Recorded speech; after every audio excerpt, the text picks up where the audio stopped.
Hello every one. നമ്മുടെ comment സെക്ഷനിൽ ഇതേപോലെ ഒരു കമൻറ്റ് വന്നിട്ടുണ്ടായിരുന്നു. ഈ ഒരു മെറ്റീരിയൽ വെച്ച് ഇതേപോലെ ഒരു പട്ടുപാവാട സ്റ്റിച്ച് ചെയ്ത് നോക്കാം. പട്ടുപാവാടയ്ക്ക് ഒരു ലെങ്തി പോർഷനും ഒരു ബാൻഡും ആണ് ഉണ്ടാവുക.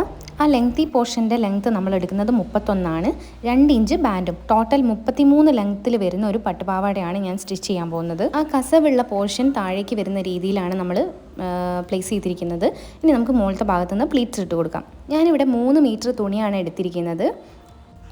ആദ്യം തന്നെ നമുക്ക് ക്ലോത്തിൻ്റെ ഒരു അറ്റത്ത് തന്നെ 1 ഇഞ്ച് നമ്മൾ മാർക്ക് ചെയ്യുക. അതിനുശേഷം പ്ലേറ്റ്സിൻ്റെ മടക്ക് വരുന്നത് 1.5 ഇഞ്ച് ഗ്യാപ്പ് ഇട്ട് നമ്മൾ മാർക്ക് ചെയ്യുക. ഇതേപോലെ ചെയ്യാം. ഇതേപോലെ ക്ലോത്തിൻ്റെ ഒരു അറ്റത്ത് മുതൽ മറ്റേ അറ്റം വരെ 1.5 ഇഞ്ച് ഗ്യാപ്പിൽ മാർക്ക് ചെയ്യുക. അതിൽ ഫ്രണ്ട് തുടങ്ങുന്ന ഭാഗത്തും എൻഡ് ചെയ്യുന്ന പോർഷനിലും മാത്രം 1 ഇഞ്ച് മാത്രം ഗ്യാപ്പ് ഇടുക. അത് നമുക്ക് മടക്കി അടിക്കാൻ വേണ്ടിയിട്ടാണ്. നമ്മളിപ്പോൾ 1.5 ഇഞ്ചിൽ വെച്ച് മാർക്ക് ചെയ്തില്ലേ, അതിൽ ഒന്നിടവിട്ട ആ മാർക്കിങ്സിൽ നമുക്കൊന്ന് ലൈൻ കൂടുതലായിട്ട് നീട്ടി വരച്ചു കൊടുക്കാം. നമുക്ക് പെട്ടെന്ന് ഐഡൻറ്റിഫൈ ചെയ്യാൻ വേണ്ടിയിട്ടാണ്. ഇതേപോലെ ഒന്ന് വലുതും ഒന്ന് ചെറുതുമായിട്ട് നമുക്ക് മാർക്ക് ചെയ്ത് കൊടുക്കാം. ഇതാണ് നമുക്ക് മടക്കി അടിക്കാൻ വേണ്ടി 1 ഇഞ്ച് വിട്ടിരിക്കുന്നത്. ബാക്കിയെല്ലാം 1.5 ഇഞ്ചാണ്. എന്നിട്ട് ചെയ്യേണ്ടതെന്ന് വെച്ചാൽ ആ വലിയ വരയില്ലേ, ഫസ്റ്റത്തെ വലിയ വരയിൽ നിന്ന് സെക്കൻഡത്തെ വലിയ വരയിലേക്ക് ഇതേപോലെ ഇങ്ങനെ പ്ലീറ്റ്സ് കൊടുക്കുക. അപ്പോൾ ആ ചെറിയ വര ഉള്ളിലേക്ക് മടങ്ങുന്ന രീതിയിൽ അങ്ങനെ നമ്മൾ ഫസ്റ്റത്തെ പ്ലീറ്റ്സ് ഇട്ട് കൊടുത്തു. അത് നന്നായിട്ട് ഒരു മുട്ടുസൂചി വെച്ച് നമ്മൾ ഫിക്സ് ചെയ്ത് കൊടുക്കുന്നുണ്ട്. ഇനി അടുത്ത പ്ലീറ്റ് ഇട്ട് കൊടുക്കാം. അത് ചെറിയ വരയിൽ നിന്ന് അടുത്ത ചെറിയ വരയിലേക്ക്.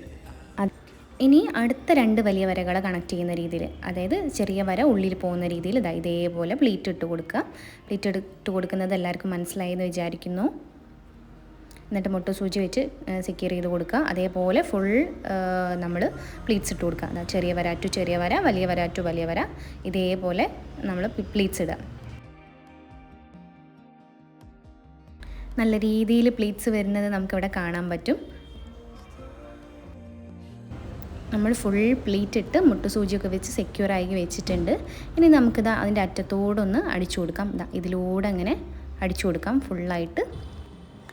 ഇപ്പോൾ ഈ പോർഷനിൽ കൂടെ അടിച്ചു കൊടുത്തിട്ടുണ്ട്. ഇനി നമുക്ക് ബാൻഡ് പോർഷൻ സെറ്റാക്കാം. നമുക്ക് 2 ഇഞ്ചാണ് ബാൻഡ് വിഡ്ത്ത് വേണ്ടത്. അപ്പം നമ്മൾ അതിൻ്റെ ഇരട്ടി വേണം എടുക്കാൻ വേണ്ടിയിട്ട്. 1/2 ഇഞ്ച് നമുക്ക് പിന്നെ സ്റ്റിച്ച് ചെയ്യാനും കൂടെ വേണം. പക്ഷെ ഞാൻ ഇവിടെ 4 ഇഞ്ചാണ് എടുക്കുന്നത്. ഇതേപോലെ മടക്കിയിട്ടാണ് നമ്മുടെ ബാൻഡ് വരിക. ഈ ബാൻഡിൻ്റെ നല്ല വശവും ഈ ലെങ്തി പോർഷൻ്റെ നല്ല വശവും ഒരുമിച്ച് വരുന്ന രീതിയിൽ വെച്ചിട്ട് നമ്മൾ സ്റ്റിച്ച് ചെയ്ത് കൊടുക്കുക. ഇപ്പോൾ അത് അടിച്ചു കൊടുത്തിട്ടുണ്ട്. ഇനി നമുക്ക് ആ ഒരു ഓപ്പൺ എൻഡിൽ നിന്ന് ഒരു 3.5 ഇഞ്ച് താഴോട്ടെടുക്കുക. ആ 3.5 ഇഞ്ച് വിട്ടിട്ട് നമുക്ക് താഴെ വരെ ഒന്ന് യോജിപ്പിച്ച് കൊടുക്കാം. ആ 2 ഓപ്പൺ എൻഡ്സ് തമ്മിൽ യോജിപ്പിച്ച് കൊടുക്കാം. ഇനി നമ്മൾ ചുരിദാറിനൊക്കെ ഓപ്പൺ അടിക്കാറില്ലേ, അതേപോലെയാണ് ഇവിടെ അടിക്കേണ്ടത്. ഒരു സൈഡിൽ നമ്മൾ 2 മടക്കാക്കിയിട്ട് മടക്കുക.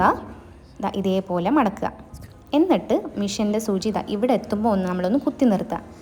എന്നിട്ട് അത് ഓപ്പോസിറ്റ് സൈഡിലേക്ക് കൊണ്ടുവരിക. ഇതേപോലെ ഓപ്പോസിറ്റ് സൈഡിലേക്ക് കൊണ്ടുവന്നിട്ട് ആ ഓപ്പോസിറ്റ് സൈഡിലെ ഓപ്പൺ എൻഡും ഇതേപോലെ 2 മടക്കിയിട്ട് അടിച്ചു കൊടുക്കുക. ഇവിടെ ഇങ്ങനെ കുത്തി നിർത്തിയിട്ട് ഇതിലൂടെയാണ് അടിച്ചു കൊടുക്കുന്നത്. ചുരിദാറിൻ്റെ ഓപ്പണൊക്കെ അടിക്കാൻ നിങ്ങൾക്ക് കൺഫ്യൂഷൻ ഉണ്ടെങ്കിൽ താഴെ കമൻറ്റ് സെക്ഷനിൽ പറയാം. ഞാനൊരു സെപ്പറേറ്റ് ഒരു വീഡിയോ ആയിട്ട് ചെയ്യുന്നതാണ്. ഇനി നമുക്ക് ബാൻഡ് പോർഷൻ ആദ്യം ചെറുതായി ഒന്ന് മടക്കി പിന്നെ നന്നായി വലുതായിട്ട് തന്നെ ഒന്ന് മടക്കുക.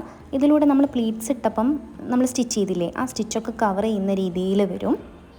നന്നായി മടക്കി സ്റ്റിച്ച് ചെയ്ത് കൊടുക്കുക.